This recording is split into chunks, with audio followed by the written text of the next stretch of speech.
Plus ஆக்சுவலாக prepare பண்ணி வச்சுருந்த ஸ்பீச் வேறு. ஏன்னா பெரிய பெரிய ஜாம்பவான்கள்லாம் வந்திருக்காங்க. சூப்பர் ஸ்டார் ரஜினி சார் என்ன படம் செலக்ட் பண்ணணும்னு சொல்லி கொடுக்குற இட்டிஸ் பிரசாந்த் வந்திருக்காரு. ப்ளஸ் லாரன்ஸ் மாஸ்டர் எப்படி டான்ஸ் ஆடணும்னு சொல்லி கொடுத்த மிஸ்டர் அபிஷேக் மேலே இருக்கார். ஸோ இவங்கெல்லாம் கலந்துக்கிற ஃபங்க்ஷனில் நானும் கலந்துக்கிட்டது ரொம்ப சந்தோஷம். ஃப்யூச்சரில் என்னென்ன படம் எடுக்கணும் எல்லாமே ஒரு கமிட்டியாக போட்டு நாங்கள் டைரக்டர்ஸ் அனுப்பிச்சி வைக்கிறோம். நீங்கள் கரெக்டாக செலக்ட் பண்ணி ஒரு ஃபேமிலி, ஏன்னா எல்லாருமே ஒரே ஃபேமிலி தான், நீங்கள் வந்து எங்களுக்கு இந்த படம் பண்ணுங்கள், இந்த படம் பண்ண வேண்டாம், இந்த காஸ்டியூம் போடுங்கன்னு எல்லா ஹீரோஸுக்கும் ப்ரொடியூசருக்கும் நீங்கள் அட்வைஸ் நிறையா கொடுக்கணும். இதெல்லாம் முடிஞ்சதுக்கப்புறம் கொடுக்குறங்காட்டி எங்களுக்கு பயன்பட மாட்டேங்குது.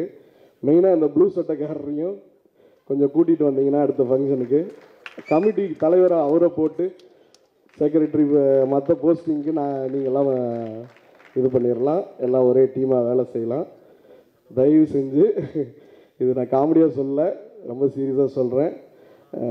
விமர்சனங்கிறது அந்தந்த லிமிட். ஏன்னா உங்களுக்குள்ளே போட்டி ஆகிடுச்சு. அவர் விதவிதமாக காஸ்டியூம் போட்டு கூட 2 பேர் வச்சு டான்ஸ் எல்லாம் ஆடி அவர் கண்டென்ட் அவரு கிரியேட் பண்ண ஆரம்பிச்சிட்டாரு. காம்படிஷன் தாங்க முடியாமல் இட்டிஸ் வந்து தலையில் கெட்டப்பெல்லாம் மாற்றி கயிறுலாம் கட்டி,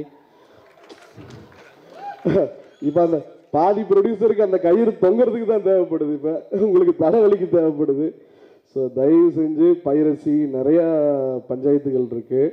நீங்கள் நம்மளுக்குள்ளேயே மாற்றி மாற்றி கொண்டுட்டு இல்லாமல், ஏன்னா சினிமாவை நான் எப்படி எங்களை சினிமா வாழ வச்சிட்ருக்கோ அதே மாதிரி உங்களையும் சினிமா தான் வாழ வச்சிட்ருக்கு. அந்த சினிமாவை உயிரோடு இருக்கிறதுக்கு தேவையான விஷயங்களை எல்லோரும் சேர்ந்து பண்ணி அதை மீட்டெடுத்து மறுபடியும் அது நல்ல தொழிலாக மாற்றுறதுக்கு எல்லோரும் கோஆப்ரேட் பண்ணணும்னு கேட்டுக்கிறேன். ஏன்னா எல்லோரும் வெளியால் கிடையாது, நம்ம ஃபேமிலி தான். இதில் சில விஷயங்கள் பிடிக்காத விஷயங்களும் நடக்கும். ஏன்னா நடந்துகிட்ருக்கிறது சரியில்லைன்னா அது தப்புன்னு சொல்கிறப்ப அது பிடிக்காத விஷயமாக மாறிடும்.